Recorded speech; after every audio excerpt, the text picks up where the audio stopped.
Hello दोस्तों, नमस्कार। स्वागत है आपका अपने यूट्यूब चैनल हीरालाल जी के पॉइंट पर। तो बच्चों, आज हम डिस्कस कर रहे हैं जो प्रवेश या दिल्ली पुलिस के पेपर है उसके बारे में। उसका पार्ट नंबर 4 डिस्कस कर रहे हैं। हम जो जीके सीरीज चल रही है उसका पार्ट नंबर 4 डिस्कस कर रहे हैं। तो यह पर्सन है जो एकदम रियल आंसर के पर आधारित है, 100% रियल व ऑथेंटिक है। तो ऐसे इस सीरीज से आपको अपने एग्ज़ाम में, क्योंकि एसएससी हर बार अपने प्रश्न रिपीट करती है, तो आपको 10 से 15 नंबर का बेनिफिट देखने को अवश्य मिलेगा। तो बच्चों देख लीजिए, यह जो एग्ज़ाम हुई थी वह 28 नवंबर 2020 को हुई थी। जो शिफ्ट थी, जो टाइम था, वो 12:30 बजे से 2 बजे तक था। तो इस प्रकार हम देख लीजिए, पहला प्रश्न स्टार्ट करती हैं अपनी इस आज की सीरीज का। तो चलो, पहला प्रश्न है कि भारत की निम्नलिखित जनजातियों में से कौन सी जनजाति बनेश्वर त्योहार मनाती है? तो इसका राइट आंसर होगा हमारा ऑप्शन नंबर 1, जो भील जनजाति है वह बनेश्वर त्योहार मनाती है। ओके। अगला प्रश्न है हमारा कि निम्नलिखित में से किसने नाट्य कला नाट्य शास्त्र का प्रथम भारतीय महाकाव्य लिखा था?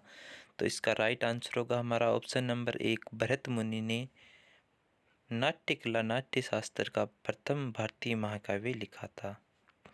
अगला प्रश्न है, वह प्रश्न है पतंगोत्सव मकर संक्रांति पर मनाए जाने वाला प्रसिद्ध त्योहार अंतर्राष्ट्रीय त्योहार है, जिसे निम्नलिखित में से किस शहर में मनाया जाता है? तो इसका राइट आंसर होगा हमारा ऑप्शन नंबर 4, अहमदाबाद में।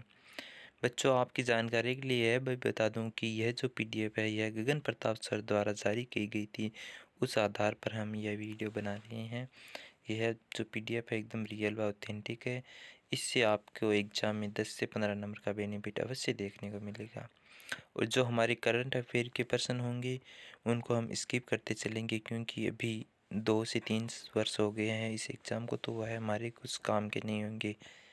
तो अगला प्रश्न है हमारा प्रश्न नंबर 4 है, जो नीति आयोग भारत की राज्य सरकारों द्वारा आर्थिक नीति निर्माण प्रक्रिया में जुड़ाव और भागीदारी को बढ़ावा देने के लिए स्थापित किया गया है।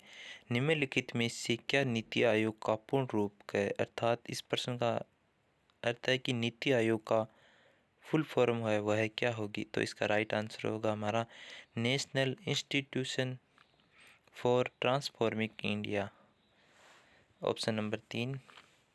अगला प्रश्न है जो करंट अफेयर का प्रश्न है, लेकिन यह पुस्तकों से संबंधित है, तो अभी हम इसको डिस्कस कर लेते हैं। जो पुस्तकें हैं वह दिल्ली पुलिस एग्ज़ाम के लिए बहुत ही महत्वपूर्ण है, क्योंकि हर शिफ्ट में 1 से 2 पुस्तकों के बारे में पूछा जाता है।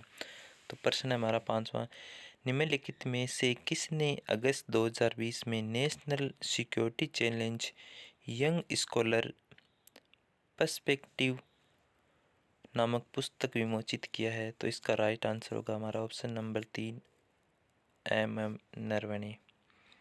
अगला प्रश्न है हमारा, निम्नलिखित में से किस वर्ष में भारत में स्वापक औषधि और मन प्रभावी पदार्थ अधिनियम लागू किया गया था? तो इसका राइट आंसर होगा हमारा ऑप्शन नंबर 2, 1985 में। उससे अगला प्रश्न है हमारा, निम्नलिखित में से किस तारीख को नीले आसमान के लिए अंतर्राष्ट्रीय स्वच्छ वायु दिवस मनाया जाता है? तो इसका राइट आंसर होगा हमारा ऑप्शन नंबर 4, 7 सितंबर को। अगला प्रश्न है हमारा, विज्ञान की वह एक शाखा जो किसी पौधे के जीवन चक्र में समाविष्ट सभी आवधिक घटनाओं के अनुक्रम से संबंधित है, जो फसल की वानस्पतिक और प्रजनन विकास अवधि पर मौसम की गतिशीलता को समझने में सहायता करती है, उसे कहा जाता है? तो इसका राइट आंसर होगा हमारा घटना विज्ञान। अगला प्रश्न है हमारा, निम्नलिखित में से किस शहर या केंद्र शासित प्रदेश में हजरत निजामुद्दीन औलिया महबूब ए इलाही दरगाह स्थित है? तो इसका राइट आंसर होगा हमारा ऑप्शन नंबर 3, नई दिल्ली में। उससे अगला प्रश्न है, जो करंट अफेयर का प्रश्न है उसको हम स्किप कर रहे हैं अभी।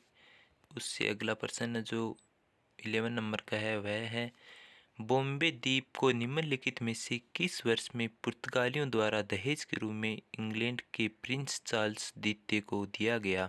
तो इसका राइट आंसर होगा हमारा ऑप्शन नंबर 2, 1661 में। अगला प्रश्न है हमारा जो 12 नंबर का प्रश्न है वह है, रानी लक्ष्मीबाई का विवाह है किससे हुआ था?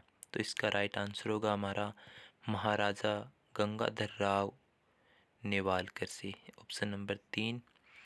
अगला प्रश्न है, निम्नलिखित में से कौन सा खेल पुरस्कार 4 वर्षों तक लगातार उत्कृष्ट प्रदर्शन के लिए दिया जाता है? तो इसका राइट आंसर होगा हमारा ऑप्शन नंबर 2, अर्जुन पुरस्कार। उससे अगला प्रश्न है जो करंट अफेयर का प्रश्न है उसको हम अभी स्किप कर रहे हैं। और उससे अगला प्रश्न है जो 15 नंबर का है वह है, निम्नलिखित में से किस वर्ष में लॉर्ड नॉर्थ विनियमन अधिनियम पारित किया गया था? तो इसका राइट आंसर होगा हमारा ऑप्शन नंबर 4, 1773 ईस्वी में। और उससे अगला प्रश्न है वह है हमारा, जनगणना 2011 की अंतिम जनसंख्या की कुल संख्या के अनुसार निम्नलिखित में से किस राज्य में जनसंख्या घनत्व सर्वाधिक है? अर्थात 2011 की जनगणना के अनुसार कौन से राज्य का जनसंख्या घनत्व सर्वाधिक है? वह है ऑप्शन नंबर 1, राइट आंसर होगा बिहार का। उससे अगला प्रश्न है जो करंट अफेयर का प्रश्न है उसको अभी हम स्किप कर रहे हैं। जो योजनाओं से संबंधित है वैसे हम देखें तो यह योजना के बारे में देख लेते हैं कि भारत सरकार द्वारा 2016 में निम्नलिखित में से कौन सी योजना अधिसूचित की गई जो टैक्सेशन और इन्वेस्टमेंट व्यवस्था के तहत एक घोषक पर लागू होती है? इसका राइट आंसर होगा हमारा ऑप्शन नंबर 2, प्रधानमंत्री गरीब कल्याण डिपॉजिट योजना। उससे अगला प्रश्न है हमारा, प्रत्येक वर्ष 5 सितंबर को शिक्षक दिवस मनाया जाता है, यह निम्नलिखित में से किस भारतीय राष्ट्रपति के जन्मदिन के अवसर पर पुण्य स्मरण के रूप में मनाया जाता है? तो इसका राइट आंसर होगा हमारा option number 4, doctor Sarvepalli Radhakrishnan. उससे अगला प्रश्न है, निम्नलिखित में से कौन सी खरीफ की फसल है? तो इसका राइट आंसर होगा हमारा ऑप्शन नंबर 1, जूट है जो खरीफ की फसल है। उससे अगला प्रश्न है हमारा 20 नंबर का है वह है, आनुवंशिकी नियम का अन्वेषण किसने किया था? तो इसका राइट आंसर होगा हमारा option number 4, Gregor John Mendel ने। और उससे अगला प्रश्न है जो करंट अफेयर का प्रश्न है उसको हमें भी स्किप कर रहे हैं। उससे अगला प्रश्न है, निम्नलिखित में से किसी व्यापक रूप से आधुनिक रसायन विज्ञान का जनक माना जाता है? तो इसका राइट आंसर होगा हमारा ऑप्शन नंबर 2, एंटोनी लिवोजियर, यानी कि एंटोनी लिवोजियर को आधुनिक रसायन विज्ञान का जनक माना जाता है। उससे अगला प्रश्न है हमारा प्रश्न नंबर है 23, भारतीय रिजर्व बैंक द्वारा अर्थव्यवस्था में तरलता और मुद्रास्फीति को नियंत्रित करने के लिए निम्नलिखित में से किस मौद्रिक नीति साधन का उपयोग किया जाता है? तो इसका राइट आंसर होगा हमारा उत्क्रम पुनः खरीद दर, ऑप्शन नंबर 4। उससे अगला प्रश्न हमारा 24 है जो चट्टानों के अध्ययन को कहा जाता है? तो इसका राइट आंसर होगा हमारा ऑप्शन नंबर 4, पेट्रोलॉजी, यानी कि चट्टानों के अध्ययन को पेट्रोलॉजी कहा जाता है। अगला प्रश्न है हमारा 25, अंतर्राष्ट्रीय बाजार में किस सेवा का विस्तार करने के लिए भारतीय राष्ट्रीय भुगतान निगम कॉरपोरेशन ऑफ इंडिया ने अपनी अंतर्राष्ट्रीय सहायक कंपनी NPCI इंटरनेशनल लॉन्च की है? तो इसका राइट आंसर होगा हमारा UPI, ऑप्शन नंबर 2। अगला प्रश्न है जो करंट अफेयर का प्रश्न है इसको हम अभी स्किप कर रहे हैं।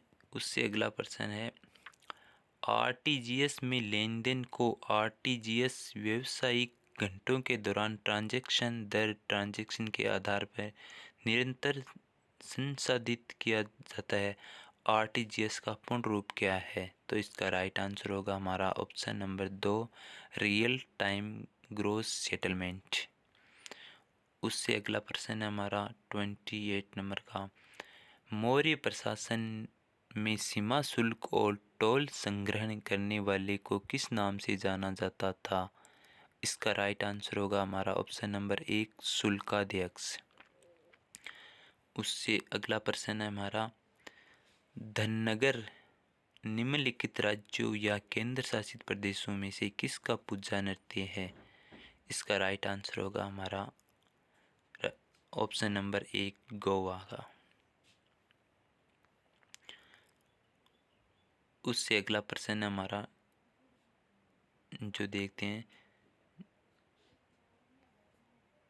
जो करंट अफेयर से संबंधित है, तो इसको हम अभी स्किप कर रहे हैं। उससे अगला प्रश्न देख दिए हम 32 नंबर का, यह भी करंट अफेयर का प्रश्न है, इसको भी हम अभी स्किप कर रहे हैं। उससे अगला प्रश्न देखते हैं, तो हमें देखते हैं, निम्नलिखित में से किस वर्ष में राष्ट्रीय गीत वंदे मातरम पहली बार भारतीय राष्ट्रीय कांग्रेस के सत्र में गाया गया था? तो इसका राइट आंसर होगा हमारा ऑप्शन नंबर 4, 1896 में जगाया गया था। अगला प्रश्न है वह करंट अफेयर का प्रश्न है। उससे अगला प्रश्न देखते हैं अभी हमें, निम्नलिखित में से कौन भारतीय सेना की प्रथम महिला लेफ्टिनेंट जनरल है? तो इसका राइट आंसर होगा हमारा ऑप्शन नंबर 3, पुनीता अरोड़ा। उससे अगला प्रश्न है हमारा, संविधान का मसौदा तैयार करने में संविधान सभा को लगभग कितने वर्ष का समय लगा था? तो इसका राइट आंसर होगा हमारा ऑप्शन नंबर 3, लगभग 3 वर्ष का समय लगा था। ओके, अगला प्रश्न है हमारा जो करंट अफेयर का प्रश्न है, उसको हम भी स्किप कर रहे हैं। तो उससे अगला प्रश्न है, निम्नलिखित में से किस सम्राट ने मूल रूप से प्रसिद्ध बौद्ध सांची स्तूप निर्माण करवाया था? तो इसका राइट आंसर होगा हमारा ऑप्शन नंबर 4, अशोक ने करवाया था।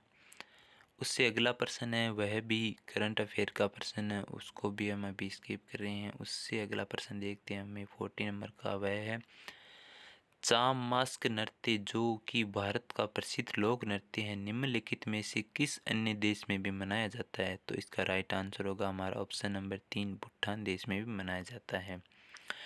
अगला प्रश्न है वह भी करंट अफेयर का प्रश्न है, इसको हम अभी स्किप कर रहे हैं, जो ब्रांड एम्बेसडर से संबंधित है। उससे अगला प्रश्न है वह भी करंट अफेयर का प्रश्न है, उसको भी हम अभी स्किप कर रहे हैं। उसके बाद जो 43 नंबर का प्रश्न है उसको हम देखते हैं, वास्तुकला के बेहतरीन उदाहरणों में से एक आमेर का किला निम्नलिखित में से किस राज्य में स्थित है? तो इसका राइट आंसर होगा हमारा ऑप्शन नंबर 3, राजस्थान के जयपुर जिले में स्थित है आमेर का किला। उससे अगला प्रश्न है हमारा 44 नंबर का, तो वह है, निम्नलिखित में से किस राज्य में सिंचाई और बिजली उत्पादन से संबंधित शारदा नहर स्थित है? तो इसका राइट आंसर होगा हमारा ऑप्शन नंबर 4, उत्तर प्रदेश राज्य में। तो उससे अगला प्रश्न है हमारा, व्यापकता का सिद्धांत 1848 की अनुपालना में निम्नलिखित में से कौन सी रियासत को सबसे पहले कब्जे में लिया गया था? तो इसका राइट आंसर होगा हमारा ऑप्शन नंबर 1, सतारा रियासत थी, तो उसको सबसे पहले जो डॉक्ट्राइन ऑफ लैप्स या व्यापकता का सिद्धांत है उसके तहत सतारा को सबसे पहले अपने कब्जे में लिया गया था लॉर्ड डलहौजी द्वारा। उससे अगला प्रश्न है हमारा, निम्नलिखित में से कौन सा एक ऐसा राज्य या केंद्र शासित प्रदेश है जिसमें ओसुडू झील पक्षी अभयारण्य का एक हिस्सा स्थित है? तो इसका राइट आंसर होगा हमारा ऑप्शन नंबर 3, मिजोरम राज्य में। अगला प्रश्न है हमारा, पूर्वोत्तर भारत से निकलने वाली सबसे लंबी नदी सुरमा निम्नलिखित में से किस देश में बहती है? तो इसका राइट आंसर होगा हमारा ऑप्शन नंबर 1, बांग्लादेश में बहती है। अगला प्रश्न है हमारा, सरकार के कुल राजस्व और कुल व्यय के बीच के अंतर को कहा जाता है? तो इसका राइट आंसर होगा हमारा ऑप्शन नंबर 1, राजकोषीय घाटा कहा जाता है उसको। अगला प्रश्न है हमारा, निम्नलिखित में से कौन सा प्राधिकरण भारत सरकार के प्रशासन के लिए उत्तरदायी है? तो इसका राइट आंसर होगा हमारा मंत्रिमंडल सचिवालय। तो अगला प्रश्न हमारा जो लास्ट प्रश्न होगा वह है, संविधान के किस अनुच्छेद के तहत राष्ट्र कल्याण के लिए राज्य सूची में समाविष्ट किसी विषय से संबंधित मामले में संसद कानून बना सकती है? तो इसका राइट आंसर होगा हमारा ऑप्शन नंबर 4, अनुच्छेद 249। तो यहाँ पे हमारी आज की सीरीज़ कंप्लीट हो रही है। जो जीके के पूरे 50% थे वह हो गए। तो मिलते हैं अगली सीरीज़ में, जो पार्ट नंबर हमारा 5 होगा उसमें। तो बच्चों, थैंक यू वीडियो देखने के लिए। वीडियो को लाइक करें, शेयर करें तथा कमेंट करें तथा चैनल को सब्सक्राइब ज़रूर करें, जिससे आने वाली अगली वीडियो के बारे में आपको नोटिफिकेशन मिल सके। बच्चों, एग्ज़ाम से पहले जो भी ये सीरीज़ चल रही है जो प्रीवियस ईयर प्रश्नों की, इसको आप देख कर ज़रूर जाइए। इससे आपके एग्ज़ाम में 10 से 15 नंबर का बेनिफिट आराम से मिल सकता है। तो थैंक यू।